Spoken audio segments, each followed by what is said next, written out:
안녕하세요. 저는 평범한 40대 여자입니다. 직업은 치과 의사고요. 지방에서 제 개인 병원을 운영하면서 두 딸을 키우고 있어요. 지금은 남부럽지 않은 삶을 살고 있다 자부하지만 사실 이렇게 되기까지 참 많은 아픔이 있었어요. 전 남편과 시댁 식구들한테 사람 대접도 못 받고 살았고요. 잔인하게 이용만 당하다 끝내는 버려졌죠. 하지만 그 덕에 저는 더 단단해졌고 제 인생을 다시 찾을 수 있었어요. 그리고 이렇게 썰밤을 통해 제 이야기를 널리 알리고자 해요. 혹시라도 과거에 저와 같은 아픔을 겪는 분들이 있다면 조금이라도 힘내시길 바라는 마음에서 말이죠. 그럼 시작해 보겠습니다. 제가 의사라고 하면 의뢰 부모도 잘 살겠거니 생각하는 분들이 많으신데요. 사실 저는 찢어지게 가난한 집에서 태어났어요. 엄마는 절 낳고 얼마 안 돼 돌아가셨고요. 아버지가 칼 만드는 일을 하며 저를 먹여 살렸죠. 그거 아시나요? 원래 부잣집 애들보다 없이 산 애들이 더 일찍 처리된다는 걸요. 처리된다는 건 세상 물정을 안다는 거고 세상 물정을 안다는 건 그만큼 결핍이 많다는 얘기니까요. 어쨌든 저 역시 일찌감치 철이 들었고요. 저같이 가난뱅이에 얼굴도 못 나빠진 계집애가 성공하려면 공부밖엔 답이 없다고 생각했어요. 그래서 잠자는 시간도 줄여가면서 악착같이 공부했고요. 결국 의대에 진학할 수 있었죠. 물론 학비 걱정 없이 다닌 건 아니었어요. 대학에서도 1.1점에 연연하면서 되도록 장학금을 받으려 노력했고요. 틈틈이 과외를 하면서 생계를 연명했죠. 가끔 고향에 계신 아버지가 어디 아프다거나 영 벌이가 안 좋다 하면 돈을 붙여드리기도 하고요. 자연스레 남들처럼 캠퍼스 로맨스를 꿈꿀 여유 따윈 없었어요.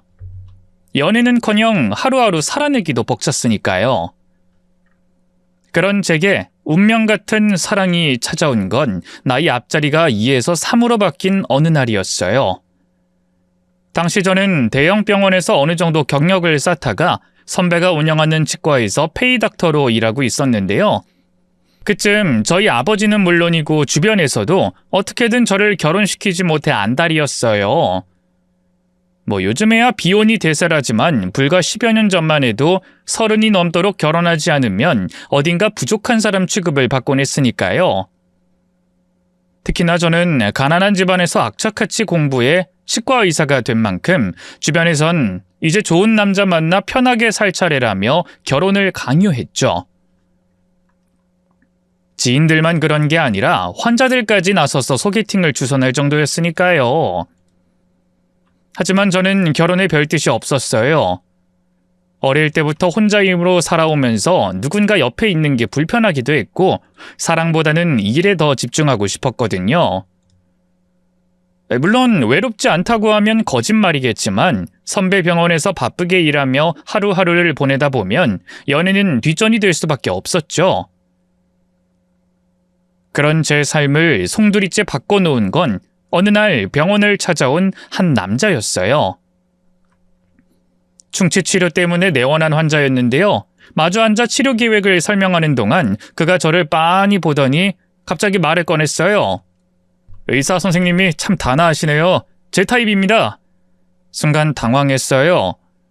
저는 빈말로라도 예쁘다고 할 수 없는 외모였으니까요. 물론 단아함과도 거리가 멀었고요. 반면 남자는 배우가 아닌가 싶을 정도로 훤칠하니 잘생긴 사람이었어요. 놀리는 건가 싶을 정도였죠. 장난하시는 거죠? 제가 미간을 살짝 찌푸리며 되묻자 그는 태연하게 웃으며 고개를 저었어요. 진심인데요? 진료 중입니다. 사적인 잡담은 삼가해 주세요. 죄송합니다. 근데 혹시 남자친구 있으세요? 없으면 전 어때요? 남자의 말에 얼이 빠져 할 말을 잃었어요. 그동안 이렇게 대놓고 제게 대쉬하는 남자는 한 명도 없었거든요. 옆에서 간호사가 지켜보고 있어 간신히 평정심을 유지하고 진료를 마칠 수 있었네요. 그런데 문제는 그 이후였어요. 남자는 충치 치료가 끝난 뒤에도 몇 번이고 검진을 핑계로 병원을 찾아왔어요. 자기 돈 내고 진찰받겠다는 환자를 내쫓을 수도 없고 얼마나 난감했는지 몰라요. 그런 제 마음을 아는지 모르는지 남자는 틈만 나면 제게 말을 걸었죠. 오늘도 예쁘십니다, 선생님. 또 오셨네요. 네. 이젠 웃어주지도 않으시네요. 단아하다는 말 다시 정정해야겠어요. 조금 도도한 것 같기도 하고. 뭐라고요? 이렇게 튕기시면 더 끌린다는 거 혹시 알고 계세요? 이제 그만하세요. 왜 자꾸 병원까지 찾아와서 장난치는 거죠? 제가 그렇게 우스워 보여요? 장난 아닌데요. 전 진심이라고요. 그래서 데이트는 언제쯤 해주실 거예요? 아무리 화를 내도 남자는 대시를 멈추지 않았어요. 너무 불쾌했어요. 도대체 나한테 왜 이러나 싶기도 했고요. 그래도 다행히 남자는 한두 달 정도 꾸준히 치과를 찾다가 돌연 발길을 끊었는데요. 참 이상하죠? 그 얼굴을 안 보니 속이 시원하면서도 한편으로는 걱정이 되더라고요. 간호사들도 옆에서 심란하게 한두 마디씩 말을 보태더군요. 선생님, 그 환자분 벌써 일주일 넘게 안 오는데 어디 아픈 거 아니에요? 그러게요. 아니면 사고라도 났나? 거의 매일같이 왔었잖아요. 자, 얼른 다음 진료나 보자고요. 잡담은 사절입니다. 간호사들 앞에서는 아무렇지 않은 척했지만 내심 그 남자가 오지 않는 게 신경 쓰였는데요. 그로부터 2주쯤 지났을까요? 평소처럼 진료를 마치고 퇴근하는데 병원 앞에서 누군가 제게 다가왔어요. 다름 아닌 그 남자였죠. 안녕하세요. 오랜만이네요. 평소처럼 아무렇지 않게 웃으며 말을 거는 남자의 얼굴은 무척 수척해 보였어요. 그래서 저도 모르게 입을 열었죠. 어디 아팠어요? 얼굴이 왜 그래요? 제 물음에 남자는 의외라는 듯 눈꼬리를 올리더군요. 감기 몸살로 고생을 좀 했어요. 왜요? 저 안 보여서 걱정했어요? 그럴 리가요. 그냥 늘 오던 사람이 갑자기 안 보이니까 이상해서. 어쨌든 오늘 진료는 이미 끝났으니까 내일 다시 오세요.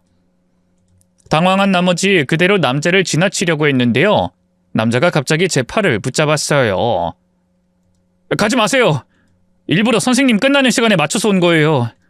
오늘은 꼭 같이 저녁 먹고 싶어서요. 제가 왜 그쪽이랑 같이 저녁을 먹어요? 말씀드렸잖아요. 선생님한테 첫눈에 반했다고. 오늘도 거절하시면 저 앞으로 다신 이 치과 안 올게요. 그러니까 정말 저한테 아무 감정 없으시면 거절해 주세요. 정말 마지막이라는 듯 진지한 남자의 말에 일순 망설여졌어요. 정신을 차려보니 어느새 그 남자를 따라 나서고 있는 제가 보이더군요. 남자와의 저녁 식사는 의외로 편안했어요. 그는 처음 봤을 때처럼 가벼운 농담을 던지지도 않았고 무례할 정도로 적극적인 태도를 보이지도 않았어요. 오히려 제 말 하나하나에 집중하며 진지하게 경청하는 모습이 인상적이었죠. 저녁 식사가 끝나갈 무렵 남자가 조심스럽게 입을 열었어요. 사실 제가 치과를 계속 찾아간 건 정말 선생님이 좋아서였어요. 솔직히 처음엔 단순한 호감이었는데 선생님이 저를 단칼에 잘라내니까 더 궁금해졌어요. 어떤 분일까? 왜 이렇게 마음의 벽이 높을까? 그래서 계속 찾아갔던 거예요. 벽이 높은 게 아니라 진료실에서 그런 식으로 대시하는 건 좀 아니다 싶어서 그런 거였어요. 거긴 제 직장이니까요.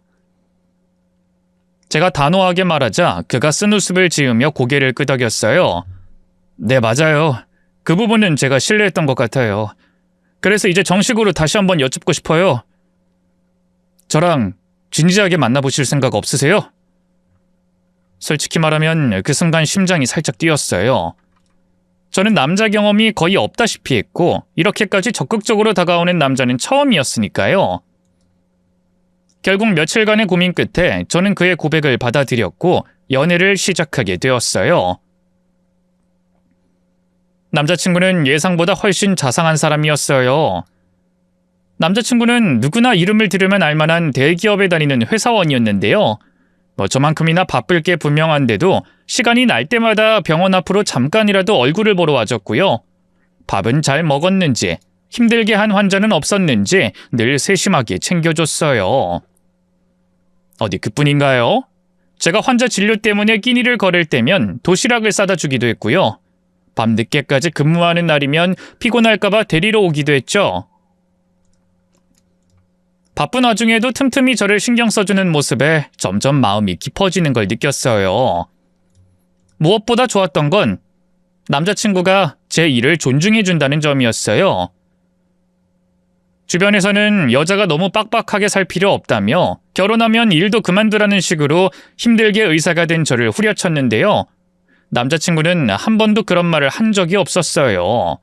오히려 진료 볼 때 네 모습이 제일 멋있어 라며 응원해줬죠. 이런 사람이라면 평생을 함께해도 좋겠다는 확신이 들었어요. 그래서 사귄 지 2년 만에 남자친구와 결혼까지 준비하게 됐죠. 몰랐는데 남자친구는 꽤나 잘 사는 집 아들이었어요. 시아버지가 고위직 공무원에 시어머니도 한때 교직에 있었다고 하더군요. 처음 인사드리러 시댁에 간 날 대궐 같은 2층 집을 보며 얼마나 놀랐는지 몰라요.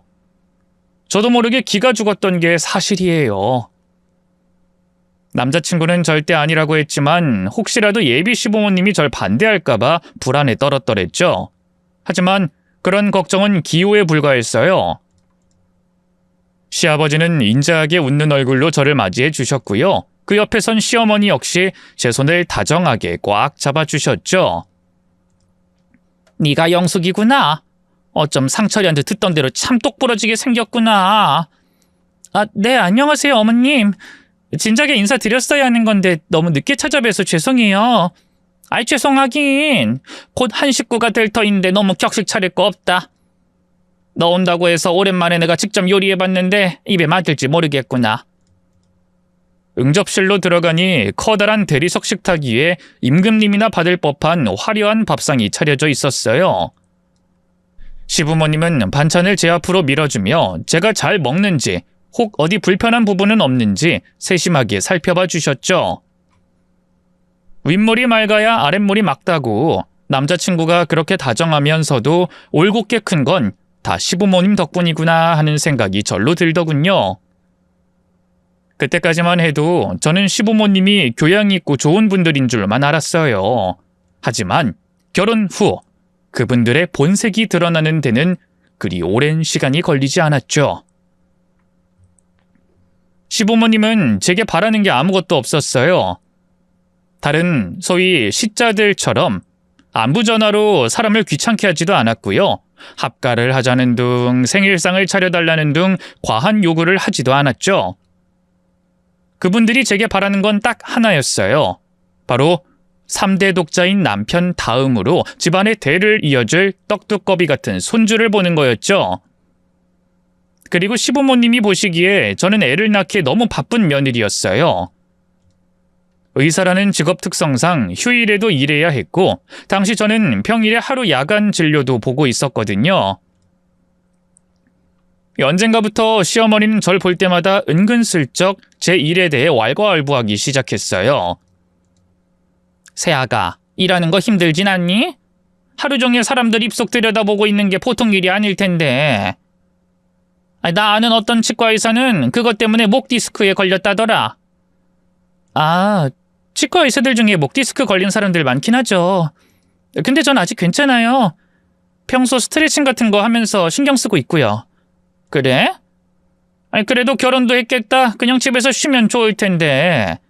아니, 우리가 돈이 없는 집안도 아니고 상철이 직업도 탄탄하잖니. 우린 너까지 힘들게 하는 거 바라지 않는다. 일 그만두고 나랑 맛있는 브런치도 먹고 백화점 쇼핑이나 다니고 그럼 얼마나 좋니? 생각해볼게요, 어머님. 처음엔 그냥 웃으면서 넘겼는데요. 시간이 흐를수록 시어머니의 압박은 더욱 거세졌어요. 얼른 애를 가져야 할 텐데 계속 그렇게 병원에서 일하면 언제 애가 들어서겠니? 어차피 여자는 내 새끼 낳고 키우는 게 인생 최대의 행복이야. 그러니 너도 얼른 병원 그만두고 애 가질 준비부터 하렴, 응? 솔직히 네가 젊은 나이도 아니잖니. 시어머니의 말에 제가 아무 대답도 못한 채 잠자코 있으면 옆에 있던 시아버지도 한마디씩 덧붙이곤 했어요. 그래, 아가. 여자가 너무 일 욕심 부리면 가정이 흔들리는 법이야. 네 시애미도 봐라. 결혼하자마자 바로 학교부터 그만둔 거. 이 사람이 집에서 나 내조하고 상철이도 잘 키우고 해서 지금 우리 집에 이만큼 화목한 거야. 시부모님이 그렇게 절 압박할 때마다 얼마나 난감했는지 몰라요. 그래도 다행히 남편은 계속해서 저를 지지해줬죠. 우리 부모님이 너무 옛날 분들이라 그래. 내가 그러지 말라고 말씀드렸는데도 계속 그러시네. 너무 신경 쓰지 마. 응, 나도 신경 안 쓰고 싶은데 그래도 계속 신경이 쓰이네. 당신도 내가 일 그만두고 집에서 살림했으면 좋겠어? 난 아무래도 상관없어. 그냥 당신이 하고 싶은 대로 하면 되는 거지. 계속 일하고 싶다면 그렇게 해. 남편의 지지에 힘입어 어떻게든 계속 일하려고 했는데요. 시간이 흐를수록 버티기가 힘들어졌어요. 결혼한 지 2년이 넘도록 아이가 생기지 않자 시부모님의 태도가 점점 노골적으로 변해갔거든요. 아니, 애가 왜 이렇게 안 들어선다니? 병원에선 정말 문제 없다고 한 거 맞니? 그렇다니까요, 어머님. 그 이도 저도 건강하대요. 그럼 역시 네가 일을 해서 그런가 보다. 몸이 너무 피곤하니까 애가 안 들어서는 거 아니겠어? 그런 게 어딨어요. 몸의 피로와 임신은 아무 연관성도 없어요. 네가 산부인과 의사도 아니고 치과 의사인데 그걸 어떻게 아니? 여자가 너무 사회생활에 욕심을 부리면 자궁이 차가워진다는 말도 있던데. 나도 참을 만큼 참았다. 당장 일 그만두고 임신 준비에 전념하거라. 이러다 우리 한씨 가문 대가 뚝 끊어지겠어. 급기야 시어머니는 말도 안 되는 소리까지 하면서 제게 일을 그만둘 것을 강요했어요. 전적으로 제 편을 들어주던 남편도 언젠가부터 점점 말을 바꾸기 시작했죠. 난 언제든 당신 편인데 그 아버지 어머니 입장을 마냥 무시할 수도 없잖아. 우리 집이 워낙 아들이 귀하기도 하고. 당신이 조금만 양보하면 안 될까? 일은 나중에도 할 수 있잖아. 우리가 애를 지금 가진다 쳐도 동년배들에 비해 많이 늦는 건데. 이러다 나 환갑잔치 할 때 애가 초등학교 들어가게 생겼어. 남편마저 그렇게 얘기하니 더는 버티기가 힘들었어요. 또 제가 딩크족을 꿈꾸는 것도 아니었고 애를 갖고 싶긴 했거든요. 그럼 남편 말처럼 더 늦으면 안 될 것 같더라고요. 그래서 고민 끝에 병원을 그만두고 임신 준비에 집중하기로 했죠. 하지만 한 가지 조건을 걸었어요. 애 낳고 나면 난 다시 복직할 거야. 베이비시터를 쓰든 당신이 육아휴직을 쓰든 최대한 도와줘야 돼. 알겠지? 그래, 걱정하지 마. 우리 회사 육아휴직 제도 엄청 잘 돼 있는 거 알지? 남편은 일단 낳아주기만 하라고, 그럼 육아는 자기가 다 책임지겠다고 큰소리쳤어요. 그런 남편을 믿고 전 임신 준비에 최선을 다했죠. 배란일에 맞춰 그 전후로 꾸준히 잠자리를 갔고요. 시어머니가 챙겨주는 보약이니 명약이니 하는 것들도 싫은 소리 없이 다 받아먹었네요. 그런 노력 덕분일까요? 마침내 일을 그만둔 지 반년 만에 애가 들었었어요. 임신 소식을 알게 된 날 시댁은 그야말로 축제 분위기였어요. 남편은 물론이고 시부모님까지 손뼉을 치며 기뻐하셨죠. 이야, 드디어 우리 가문의 대를 이을 떡두꺼비 같은 손주가 나오겠구나. 우리 며느리 고생 많았다. 시아버지는 기특하다는 듯 제 어깨를 툭툭 두드렸고요. 시어머니는 당장 보약부터 먹여야 한다며 단골 한의원에 전화를 하셨죠. 남편도 연신 제 손을 꼭 잡고 여보, 진짜 고마워. 너무 기뻐. 라며 환하게 웃었네요. 그날 이후 시부모님의 태도는 완전히 달라졌어요. 전에는 늘 제 일에 간섭하고 잔소리를 늘어놓으셨던 분들이 이제는 물 한 잔 떠오는 것조차 못하게 하더군요. 세아가, 일어나지 말고 가만히 있거라. 혹시라도 넘어지면 어쩌려고 그래? 그래, 지금은 네 몸이 제일 중요하다. 네가 건강해야 우리 손주도 건강하지. 아이, 근데 목이 좀 말라서. 물은 상철이한테 떠달라고 하면 되지. 상철아, 세아가 물 한 잔 떠다 주렴. 네. 당신도 참, 뭐 필요한 거 있으면 다 시키라니까. 처음엔 남편과 시부모님의 그런 극진한 대접이 낯설었어요. 그래도 뱃속 아기 덕분에 호강한다 생각하며 즐기려고 했는데요. 하지만 그 행복은 오래가지 않았어요. 병원에서 성별을 확인한 날 모든 게 달라졌죠. 뱃속 아기가 시부모님이 그토록 바라던 아들이 아니라 딸이었거든요. 저는 딱히 성별에 집착하지 않았기 때문에 그저 기쁘기만 했는데요. 시부모님은 충격이 이만저만이 아니셨죠. 딸이라고? 시어머니는 말을 삼키듯 되뇌더니 한숨을 푹 내쉬었어요. 아이고, 그래도 첫 애니까 뭐 건강하기만 하면 됐지. 목소리는 애써 담담한 척했지만 표정엔 실망이 역력했어요. 시아버지도 마찬가지였고요. 그래, 뭐 애는 하늘이 내려주는 거니까. 그래도 둘째는 어떻게든 아들을 낳아야 한다. 그런 시부모님의 반응에 저도 좀 서운한 게 사실이었는데요. 문제는 그 이후부터였어요. 저를 대하는 시부모님의 태도가 서서히 달라지기 시작했거든요. 시아버지가 생신이라 모처럼 만에 시부모님을 모시고 소고기를 먹으러 간 날이었어요. 시어머니가 소고기가 구워지는 족족 시아버지와 남편 접시에만 놓아주더군요. 전에는 식사할 때마다 제 앞에 맛있는 반찬을 밀어주기 바빴던 분인데 말이죠. 여보 많이 먹어요. 고기가 안 질기고 연한 게 아주 맛이 좋네요. 상설이 너도 얼른 먹거라. 진짜 과장을 좀 보태서 전 고기에 젓가락도 못 갖다 댈 정도였어요. 먹는 걸로 그러시니 참 더럽고 치사해 안 먹고 말지 싶다가도 뱃속에 애기 때문인지 뭔지 저도 고기 욕심이 나더라고요. 그래서 시어머니한테 대놓고 얘기했죠. 어머님, 전 고기 구경도 못했어요. 저도 좀 주세요. 구경을 못하긴 뭘 못해. 많이 먹은 것 같은데. 임산부가 과식하면 약도 못 쓰고 안 좋다. 조심해야지. 과식이라니요? 뭐 먹은 것도 없는데. 하지만 시어머니는 제 항변을 못 들은 척하더군요. 정말 어찌나 서럽던지요. 그뿐만이 아니었어요. 제가 임신하자마자 시부모님이 선물로 산후조리원을 예약해 주셨는데요. 그냥 평범한 조리원이 아니고 수천만 원에 달하는 프리미엄 조리원이었죠. 그런데 예정일을 한 달 앞두고 시어머니가 돌연 전화를 걸었어요. 예, 조리원 예약 취소했다. 네? 왜요? 거긴 너희 집에서 너무 멀잖니. 솔직히 조리원 다 거기서 거긴데 너무 비싸기도 하고. 조금 더 가까운 곳으로 옮겼으니 그런 줄 알거라.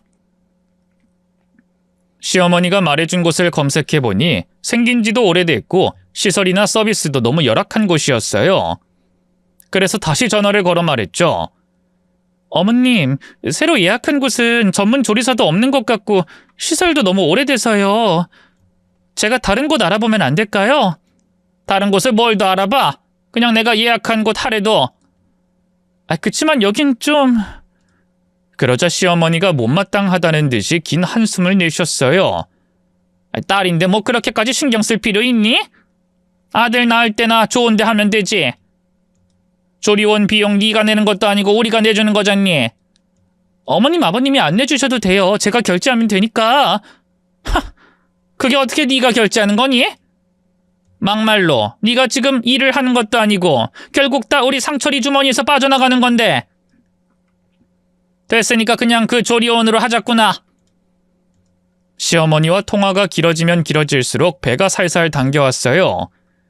이 아이 때문에라도 더는 스트레스를 받으면 안 되겠다 싶어서 그냥 알겠다 하고 전화를 끊었네요. 출산날에도 시부모님의 태도는 크게 달라지지 않았어요. 당시 저는 초산에 자연분만으로 애를 낳느라 진이 다 빠져 있었는데요. 시부모님은 병원에 오자마자 아이 얼굴을 한번 힐끗 보더니 시큰둥한 표정을 지었어요. 시어머니는 예의 그 못마땅한 한숨을 내셨고요. 시아버지는 딸이네, 딱 그 한마디만 던지고 병실을 나가버리셨죠. 시어머니가 그 뒤를 따라 나가려다 말고 남편을 돌아보며 그러시더군요. 상철아, 괜찮다. 둘째는 꼭 아들 낳아야 한다. 네가 신경 좀 써라. 네, 어머니, 걱정 마세요.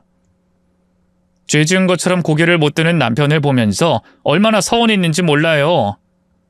남편이라도 단호하게 시부모님에게 그러지 말라고 말해주길 바랬거든요.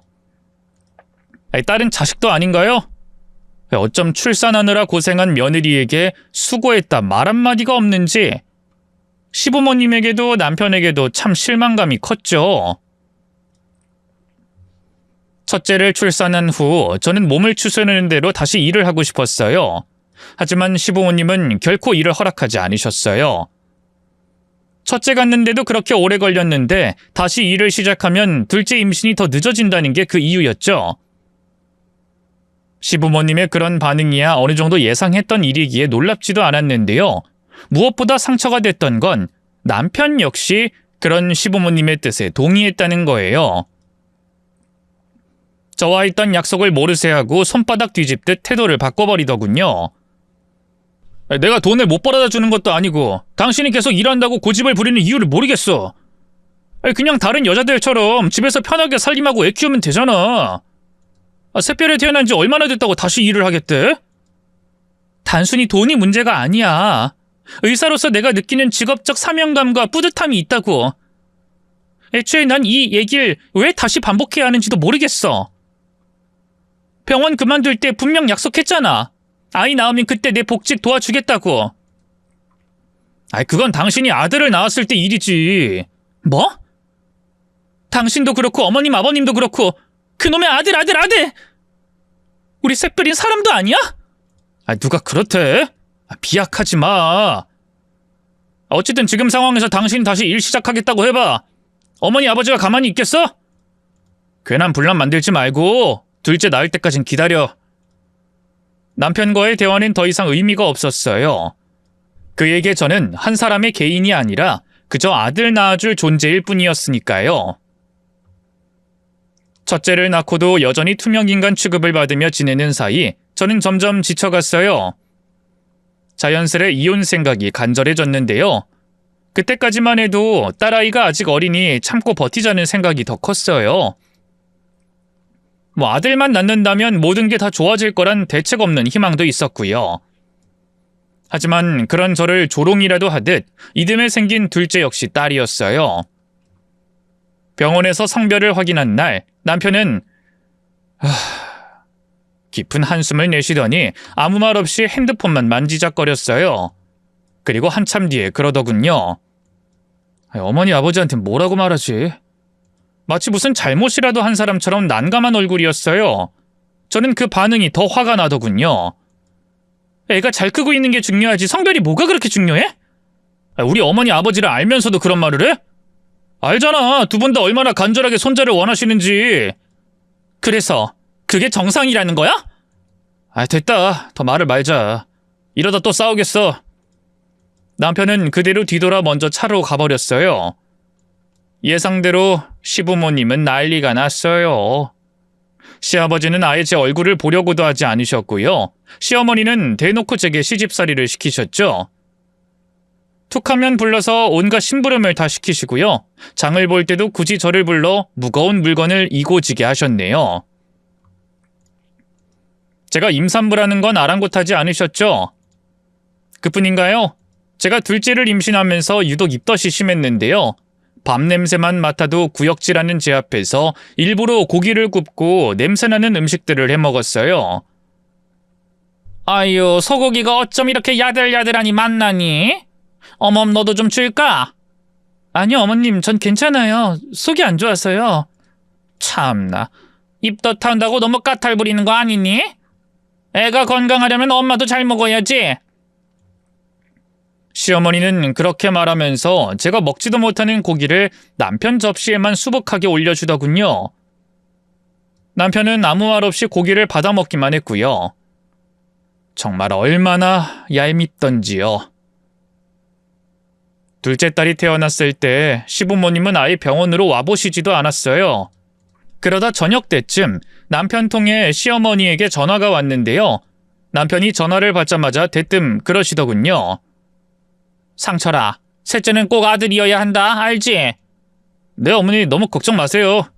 그래, 네가 고생이 많다. 수고하거라. 피가 거꾸로 솟는 기분이었어요. 남편이 전화를 끊자마자 바로 따졌죠. 나 오늘 애 낳았어. 근데 바로 셋째 얘기부터 하다니 난 사람도 아니야? 애 낳는 기계냐고? 당신 엄마 진짜 해도 너무해. 하지만 남편은 제게 공감해주거나 위로해주긴커녕 오히려 눈살을 찌푸렸어요. 당신 엄마라니 말본새가 그게 뭐야? 입 조심해. 어머니도 오죽 속상하면 그러시겠어? 나는? 그동안 당신 부모 말본새에 내가 상처 입었던 건 생각도 안 해? 그리고 대체 당신이 무슨 고생이 많은데? 10달 내내 애 품고 있다가 생살 찢어가며 낳은 건 나야! 그런 나한텐 평생 수고했다 고생했다 말 한마디 해준 적 없으면서. 그러게 누가 또 딸 낳으래? 아들만 낳아봐. 우리 어머니가 당신 업고도 돌아다닐 테니. 남편은 아들을 낳지 못하는 제가 문제라는 듯한 태도였어요. 더는 말도 섞고 싶지 않아 그런 남편에게서 돌아누웠죠. 이후 저는 딸들을 낳고도 죄인처럼 숨죽여 살아야 했고요. 둘째가 돌도 되기 전에 다시 임신을 하게 됐어요. 솔직히 너무 겁이 났어요. 이번에도 딸이면 어떡하지? 그땐 정말 날 가만두지 않을 텐데. 불안한 마음으로 하루하루를 보냈는데요. 하늘도 참 무심하시지. 아이가 어느 정도 뱃속에 자리를 잡았을 무렵 의사가 그러더군요. 아쉽게도 이번에도 공주님이시네요. 순간 머리가 하얘졌어요. 아쉽게도라는 그 한마디가 저를 바닥으로 내던지는 기분이었어요. 태어나지도 않은 제 아이가 벌써부터 아쉬운 존재가 되어버렸다는 게 서러웠죠. 하지만 더 서러웠던 건 이제 또 어떤 지옥이 펼쳐질지 예상할 수 있다는 사실이었어요. 집으로 돌아와 남편에게 아이 성별을 알리자 남편은 또 한숨부터 쉬었어요. 그리고 한동안 아무 말도 없더군요. 전 그래도 이전보다는 나아지지 않을까 기대했어요. 그래도 남편도 이제 두 딸의 아버지였으니까요. 하지만 그런 제 기대를 배반하듯 남편이 말했죠. 이번엔 어머니 아버지가 진짜 가만 안 계시겠네. 아휴, 큰일이다. 그 순간 피가 거꾸로 솟는 기분이었어요. 큰일? 이게 왜 큰일이야? 난 지금 뱃속에 당신 새끼를 품고 있어. 이 애가 태어난다는 게 그렇게 큰일이야? 아니, 그런 뜻이 아니라 당신도 어머니 아버지가 어떻게 반응할지 예상이 가잖아. 그러니까 당신이 막아줘야 할 거 아니야. 우리 샛별이랑 은별이를 위해서라도. 내가 뭘 어떻게 막아주냐? 중간에서 나도 참 힘들어. 안 그래도 회사 일 때문에 요즘 스트레스 받아 죽겠는데. 남편은 이번에도 의지가 안 되긴 마찬가지였어요. 그리고 역시나 시부모님은 남편보다 더 난리를 피웠죠. 시아버지는 절 보자마자 분기탱천에서는 마구 소리를 질렀어요. 셋째도 딸이라니 이게 말이 돼? 아이고, 계집년 하나 잘못 들여서 한씨 집안 대가 끊기게 생겼구나. 그 옆에서 씩씩거리고 있던 시어머니는 대뜸 제 손을 잡았죠. 새아가, 너 지금 나랑 같이 어디 좀 가야겠다. 네? 가다니 어디를요? 셋째도 딸인데 또 나와서 뭐해? 그냥 보내줘야지. 그 충격적인 말에 제 등골이 서늘해졌어요. 보내준다니 설마. 너도 딸을 셋이나 키우긴 힘들 거 아니니? 맞아요. 시어머니는 제게 애를 지우자는 말을 하고 있었어요. 그 순간 정말 숨이 콱 막혀오더군요. 어머님, 그건 말도 안 돼요. 아무리 그래도 그렇지 어떻게 생긴 애를 지워요? 전 그럴 수 없어요. 그러자 시어머니의 얼굴에 노기가 서렸어요. 그러게 누가 또 딸을 가지래? 내가 너 미워해서 이러는 게 아니야. 이대로 딸 낳아봐라. 소득 없이 네 몸만 축나는 건데. 다 널 위해서 그러는 거야. 절 위해서라뇨? 말도 안 되는 소리 하지 마세요. 저는 끝까지 애를 못 지우겠다고 버텼어요. 그러자 시어머니도 어쩔 수 없다는 듯 포기하셨는데요. 그 후로 저를 대하는 태도는 더욱 냉담해졌어요. 마치 이미 태어난 두 딸보다도 뱃속 아이가 더 큰 짐이라도 되는 것처럼 구셨죠. 뭐 혹독한 시집살이야 말할 것도 없었고요. 그러던 어느 날이었어요. 그쯤에 유난히 몸이 무겁고 배가 묵직하게 아려왔는데요. 그날도 아침부터 그랬어요. 처음엔 단순한 배 뭉침인가 싶어 쉬려고 했지만 시어머니가 시댁으로 건너와 밑반찬 좀 새로 만들라며 저를 달달 볶더군요. 결국 어쩔 수 없이 두 딸을 데리고 시댁으로 향했는데요. 아이들 돌보랴 음식을 하랴 동분서주하고 있자니 뱃속 통증이 점점 심해졌어요. 그러다 일선 아랫배가 쿡 하고 쥐어짜이는 듯한 느낌이 들면서 아래로 무언가가 흐르는 게 느껴졌죠. 설마 아니겠지. 애써 부정하며 손을 배에 올렸지만 이미 짙은 불길함이 스멀스멀 기어오르고 있었어요. 저는 본능적으로 화장실로 향했고 그곳에서 제 두려움이 현실이 되었음을 깨달았어요. 피가 흘러내리고 있었어요. 너무나도 선명한 붉은 피가 말이죠. 그 순간 아무 생각도 들지 않았어요. 그저 공허하게 피를 바라보다가 뒤늦게 두려움이 밀려왔어요. 손을 떨며 휴대폰을 찾아 남편에게 전화를 걸었죠. 하지만 남편은 받지 않았어요. 또 걸고 또 걸어도 끝내 남편은 전화를 받지 않았네요. 다리에 힘이 풀려 걷기도 힘들었어요. 간신히 화장실 밖으로 나와 안방에 있던 시어머니를 불렀죠. 어머님, 저 배가 너무 아파요. 병원에 가봐야 할 것 같아요. 하지만 시어머니는 들은 채도 하지 않았어요. 넌 무슨 병원을 그렇게 자주 가니? 시간 지나면 나아질 테니까 괜히 유난 떨지 말고 있어. 아니에요, 어머님 진짜 아파요. 뱃속에 우리 애기가... 날카로워지는 통증만큼이나 점점 의식이 흐려졌어요. 어떻게든 뱃속 아기를 지켜야겠다는 생각에 현관까지 기어가다 그대로 의식을 잃고 말았죠. 다시 눈을 떴을 때는 병원이었어요. 그리고 뱃속 아이는 이미 제 곁을 떠나버린 후였죠. 세상이 무너지는 것 같았어요. 뱃속 아이도 자기가 환영받지 못하는 존재라는 걸 눈치챈 걸까? 그래서 세상 빛을 보기도 전에 떠나버린 걸까? 병원 시트를 부여잡고 얼마나 울었는지 모르겠어요. 모든 게 무너져 내리는 기분이었죠. 무엇보다 견디기 힘들었던 건 누구도 이 상황을 슬퍼해주지 않는다는 거였어요. 그날 저녁, 뒤늦게 병원으로 찾아온 남편은 어색한 표정으로 서 있기만 했어요. 그 옆에 선 시어머니도 그러더군요. 어머마, 너무 상심하지 말거라. 차라리 잘된 일이잖니. 그 순간 피가 싸늘하게 식는 기분이 들었어요. 뭐라고요? 솔직히 이번에도 딸이라길래 어쩌나 싶었는데 자연스럽게 해결됐잖니.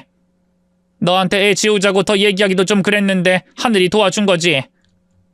일순 머릿속 이성의 끈이 툭 끊어졌어요. 저도 모르게 시어머니를 향해 외쳤죠. 하늘이 도와주다니. 지금 세상 빛도 못 본 가여운 내 새끼가 죽었는데 어떻게 그런 말을 할 수가 있어요? 제정신이야? 미친 거 아니냐고요? 그러자 시어머니가 두 눈을 휘둥그레하게 했던 것도 잠시, 이내 노기에 찬 얼굴로 저를 노려봤어요. 아니 이게 어디서 시애미 앞에서... 너 지금 말 다 했니? 아니요, 다 못했어요. 저요, 그동안 어머님이 내리 딸만 낳았다고 구박하는 것도 온갖 시집살이 다 시키는 것도 꼭 참았어요. 근데 어떻게 애를 잃은 제 앞에서 그런 말씀을 하실 수가 있어요? 어머님한테는 공감 능력이라는 게 없어요? 아니 이게 몸관리 쥐가 못해서 칠칠맞게 애 죽여놓고 어따 대고 화풀이야? 제가 몸관리를 못해서 그렇다고요? 어머님 저 임신한 거 뻔히 알면서 오늘도 불러다 일 시켰어요. 그뿐이에요? 제가 배가 너무 아프다고 병원 좀 가야겠다고 했는데 들은 척도 안 하셨죠. 우리 애 어머님이 죽이신 거랑 마찬가지예요. 아시겠어요? 그러자 잠자코 듣고 있던 남편이 버럭 소리를 지르며 끼어들었어요. 그만 못해? 어디 어머니 앞에서 큰 소리야!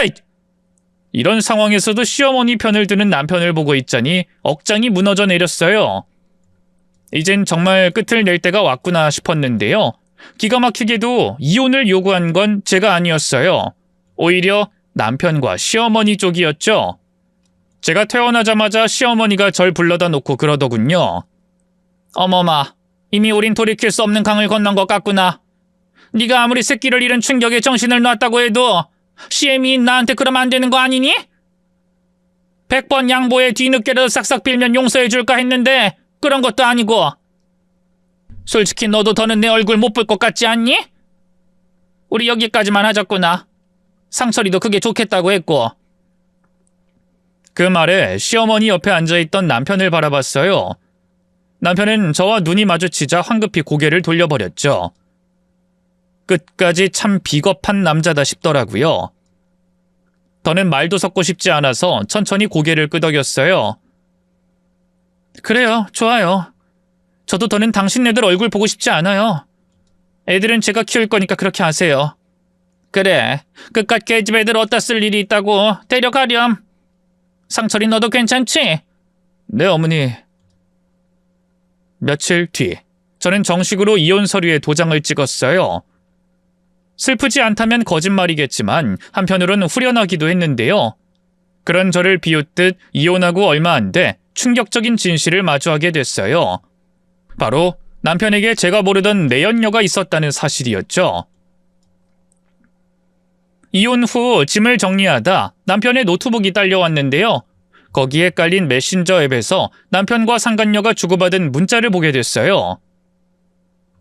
제가 유산하고 병원에 누워있던 그 시간, 남편은 새파랗게 어린 상간녀와 몰래 만나고 있었더군요. 시댁에선 그걸 알면서도 굳이 제게 알리지 않았어요. 남편을 말리지도 않았고요. 왜 그러는지는 뻔했어요. 시부모님 입장에선 아들을 1살이라도 어린 여자와 재혼시켜 아들을 얻는 편이 더 나았을 테니까요. 그 사실을 알게 되자마자 전 남편을 찾아가 따졌어요. 이혼한 지 얼마나 됐다고. 전 남편은 진작에 상간녀와 살림을 합쳤더군요. 당신이 여긴 어쩐 일이야? 어쩐 일이냐고? 지금 나 모르게 바람 피워놓고 그따위 말이 나와? 바람이라니 그런 거 아니야. 수영이는 당신이랑 헤어지고 거짓말하지 마. 내가 너랑 전현이 주고받은 문자 다 봤으니까. 당신 노트북 나한테 있거든. 어떻게 뭐 지금이라도 상간녀 소송 걸어줄까? 제 협박에 전 남편의 안색이 파리해졌어요. 하지만 옆에서 전 남편의 팔짱을 끼고 있던 상간녀는 당당하더군요. 흥, 걸 때면 거세요. 아줌마 그 가짜는 협박질에 누가 무서워할 줄 알고요? 뭐? 아줌마? 저보다 10살 많은 걸로 아는데 아줌마죠. 아줌마, 어차피 아줌마가 소송 걸어도 그 돈은 다 저희 어머님 아버님이 내주실 거예요. 절 얼마나 예뻐하시는데요. 선택받은 존재인 양 젊음을 뽐내는 상간녀를 보면서 화가 치밀어 올랐어요. 한편으로는 상간녀의 고운 얼굴을 보면서 자존감도 깎여나갔죠. 하지만 그걸 내색하지 않고 말했어요. 그래, 니년이 바라는 대로 소송 걸어줄게. 나도 그동안 당하고 산 것에 대한 피해 보상은 받아야겠거든. 뒤늦게 변호사를 선임해 전 남편과 상간녀에게 소송을 걸었어요. 다행히 이혼한 지 얼마 안 됐고 외도 증거가 제게 있었기 때문에 손쉽게 이길 수 있었죠. 솔직히 재판 과정에서 다시 전 남편을 마주해야 하는 건 스트레스였지만 승소 후 받은 어마어마한 위자료는 꽤 큰 위로가 되어줬네요. 이제 저는 두 딸을 책임져야 하는 가장이었으니까요. 뭘 해먹고 살아야 하나 고민 끝에 친정아버지가 살고 있는 지방으로 내려갔어요. 그리고 전 남편에게서 받은 위자료에 대출을 조금 내 작은 치과를 개원했죠. 그래도 의사라고 대출이 제법 나오더라고요. 지방이라 개원 비용이 저렴하기도 했고요. 과연 혼자서 잘 해낼 수 있을까 싶었는데 다행히 제 손은 여전히 녹슬지 않았더라고요. 무엇보다 양심적인 진료 덕분인지 입소문이 빠르게 퍼져갔어요. 불필요한 치료를 권하지 않고 환자들에게 솔직하게 상담해 주다 보니 믿고 찾아오는 사람이 많아졌죠. 그러다 우연찮게 매스컴을 좀 타게 됐고요. 급기야 옆 지역에서도 제 병원을 찾아오는 사람들이 생길 정도가 됐는데요. 어느 날 진료를 마치고 휴게실에서 커피 한 잔을 마시고 있는데 낯익은 번호로 전화가 걸려왔어요. 전 시모였죠. 그 이름을 보는 순간 기분이 나빠졌는데요. 이혼한 지 몇 년 만에 왜 전화를 했는지 궁금해 수화기를 들었죠. 여보세요? 어머마, 잘 지내니? 애들은 잘 있고? 한 가족일 때도 저희 딸들이 어찌 지내는지 궁금해하지 않던 양반이었어요. 아들 못 낳는다고 내쫓을 땐 언제고 이제 와서 무슨 볼일인가 싶었죠. 진짜 우리 애들 안부가 궁금해서 전화하는 건 아니실 테고 무슨 일이세요? 넌 어쩜 그렇게 여전히 버르장머리가 없니? 아니 너 지방 내려가서 개원했다며. 병원 장사가 꽤 잘 되는 모양이더라. 그래서요? 그거 따지고 보면 우리가 해준 돈으로 차린 병원인데 그렇게 잘 됐으면 최소한 감사하다 말 한마디 정도는 해야 하는 거 아니니? 선물이라도 보내든가. 그 뻔뻔한 말에 절로 헛웃음이 터져 나왔어요. 뭐라고요? 감사? 선물? 그 돈이 그냥 주신 건가요? 그쪽 아들이 다른 년이랑 바람 피워서 피해 보상조로 준 거잖아요. 재판으로 정당하게 제가 받아야 할 돈 받은 건데 제가 무슨 감사를 하죠? 사람이 어쩜 이렇게 염치가 없어요, 아줌마? 뭐? 아줌마? 그럼요. 내가 이혼당하고도 어머님 하면서 넙죽 조아릴 줄 알았어요? 내가 왜요? 아줌마가 생떼 같은 우리 딸들이랑 저 내쫓은 거 아직도 안 잊었어요. 찢어주기도 시원찮을 마당에 뭐요?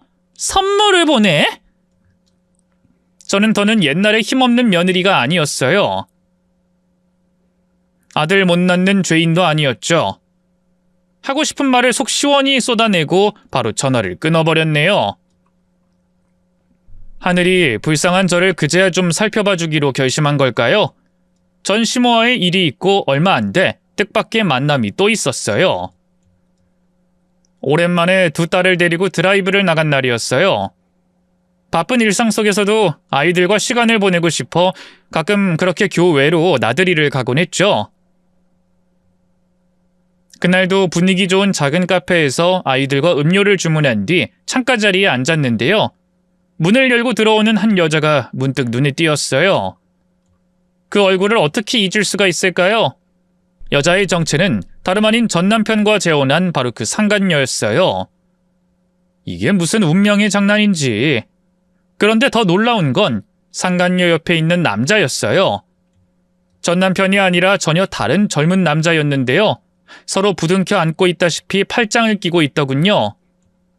한눈에 봐도 보통 사이가 아니었죠. 잠시 후 상간녀도 저를 발견했어요. 그쪽도 제 얼굴을 기억했는지 순식간에 얼굴이 하얗게 질리더군요.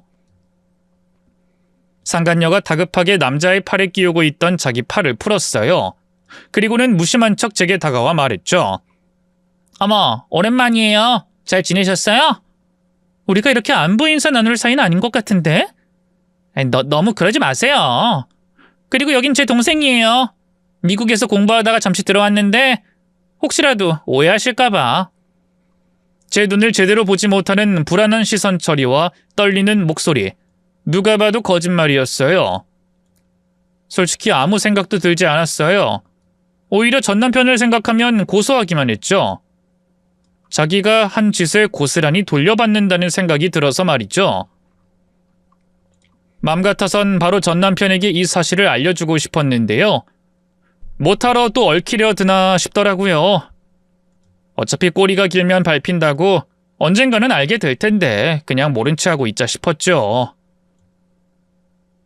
똥이 무서워서 피하는 거 아니잖아요. 더러워서 피하지. 그렇게 한동안 마음 편히 살고 있었어요. 과거는 과거일 뿐 저는 지금 제 두 딸과 함께 새로운 인생을 살아가고 있었으니까요. 그런데 전 시모는 도무지 저를 가만히 놔두지 않더군요. 어느 날 진료를 마치고 퇴근할 준비를 하는데 전 시모가 병원으로 찾아왔어요. 정말이지 다시는 보고 싶지 않은 얼굴이었죠. 어머마, 오랜만이다. 그 징그러운 목소리를 듣는 순간 속이 울렁거렸어요.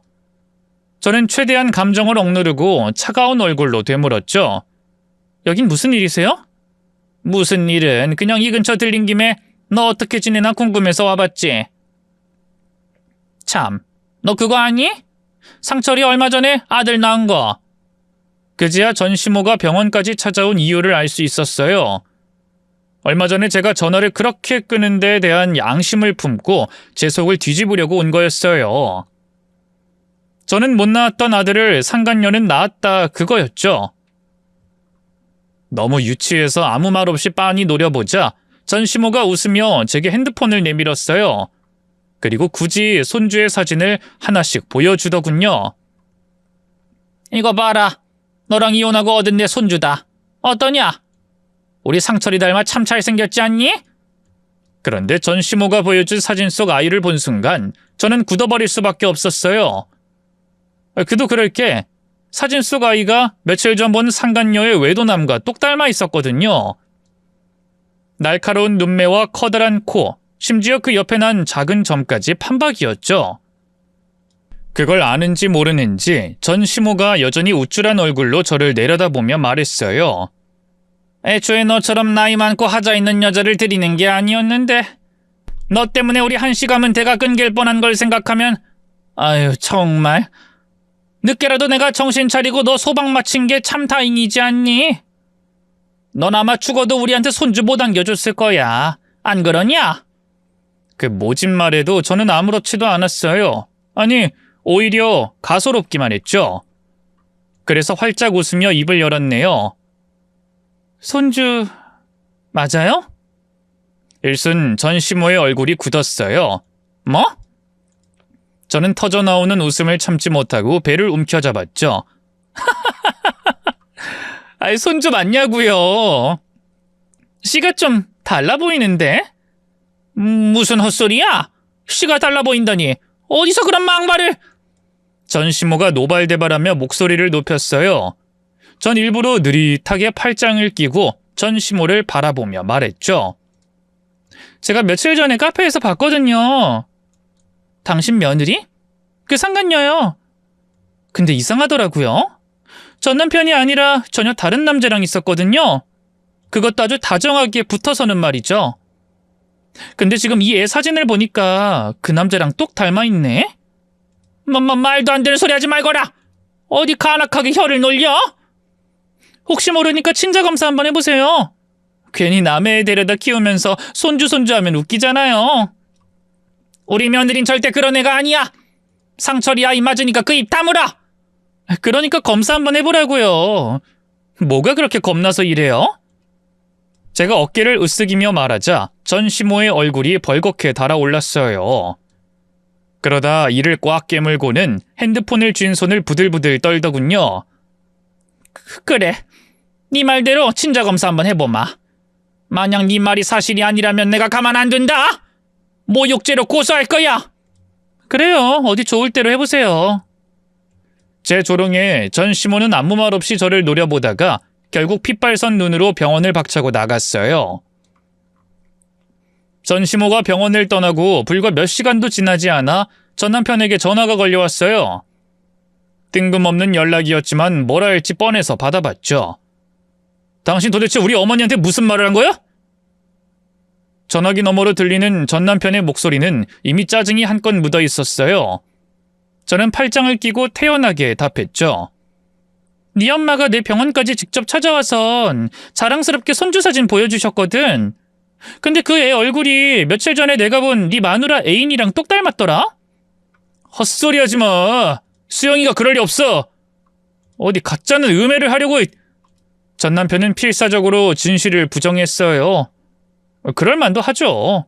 그토록 간절하게 원하던 아들이 실은 남의 씨라는 걸 인정할 수 있을 리가 없잖아요.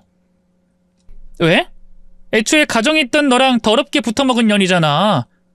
2번 바람 못 피울까? 그리고 애초에 너도 걔랑 바람 폈었잖아. 똑같은 것들끼리 끼리끼리 잘 만났지 뭐. 그 입 안 닥쳐? 애초에 왜 나한테 전화해서 이걸 따지고 있어? 그냥 친자 검사하면 될 거 아니야. 간단한 문제 아니야? 그래, 당신 두고 봐. 친자 검사에서 내 자식으로 나오면 그땐 명예훼손으로 고발할 테니까. 누가 모전자전 아니랄까봐 지 애미랑 똑같은 소리 하더군요. 전 마음대로 하라 했어요. 그만큼 자신 있었으니까요. 그리고 한동안은 전 남편에게서도 전시모에게서도 아무 소식이 없었는데요. 한 달쯤 지났을까요? 전시모가 다시 병원을 찾아왔어요. 그런데 이번엔 분위기가 전과 사뭇 달랐어요. 살이 얼마나 내렸는지 피골이 상접해 있고요. 두 눈도 퀭하더군요.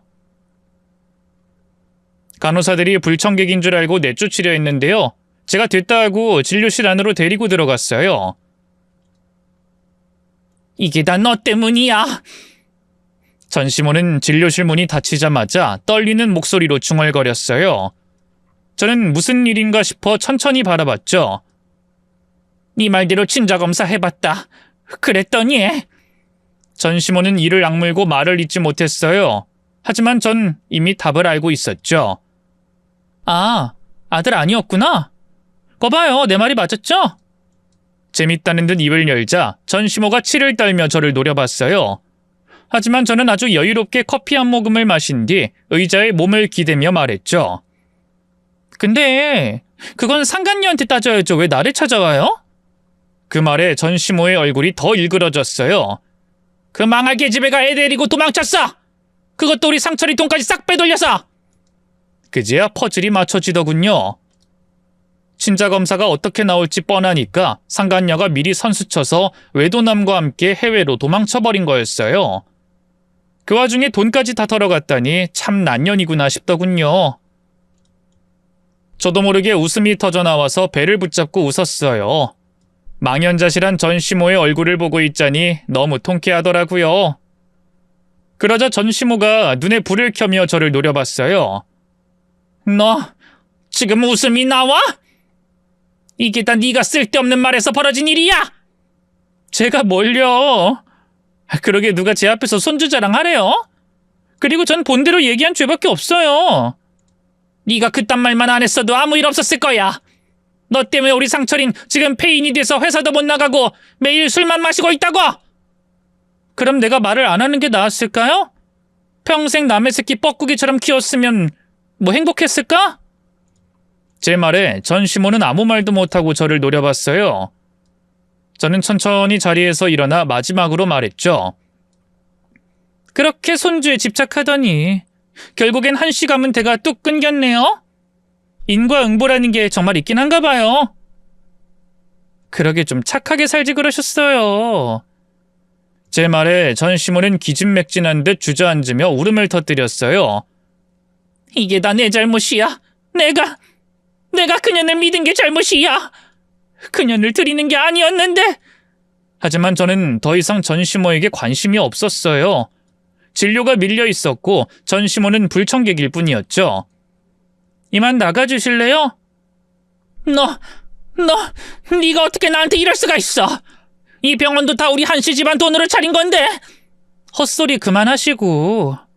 이건 내가 받은 고통에 대한 정당한 위자료를 차린 내 병원이에요. 경찰 부르기 전에 썩 꺼져요. 그래도 전시모가 끝까지 나갈 생각을 안 해서 결국 저는 경찰을 불렀어요. 경찰은 영업방해라며 전시모를 협박하며 금방이라도 경찰서로 끌고 갈 것처럼 굴었고요. 결국 겁에 질린 전시모는 그대로 도망쳐버렸죠. 그 이후 전 남편의 집안은 완전히 무너져 버렸어요. 전 남편은 술에 쩔어 살다 회사에서도 잘렸고요. 지금은 집에 틀어박혀 하루 종일 술 먹고 게임만 한다고 하더군요. 도박에도 손을 댔는지 빚도 꽤 졌다 하대요. 그런 전 남편을 보고 억장이 무너진 전시모는 화병으로 뇌졸중이 와 병원에 있고요. 은퇴했던 전 시부는 집안의 빚과 병원비를 대기 위해 경비 일을 하고 있다 하대요. 아, 그 꼬리가 길면 밟힌다고 전 남편의 상간녀도 결국 붙잡혔어요. 외도남과 다투고 혼자 한국에 들어왔다가 잡힌 건데요. 돈은 진작에 해외에서 다 써버린 뒤였고요. 아이는 보육원에 버렸다 하더군요. 전 남편에게 용서해달라 싹싹 빌었지만 전 남편이 받아줄 리가 있나요? 결국 이혼당하고 지금은 술집에서 일한다 하대요. 반면 저는 잘 살고 있어요. 병원은 여전히 문전성시를 이루고 있고요. 두 딸은 씩씩하게 아픈 곳 하나 없이 잘 자라고 있답니다. 이 글을 쓰고 있는 지금 이 순간에도 제 옆엔 곤히 잠든 두 딸들이 있네요. 저는 지금 너무 행복해요. 긴 얘기 들어주셔서 감사합니다. 모두 건강하세요.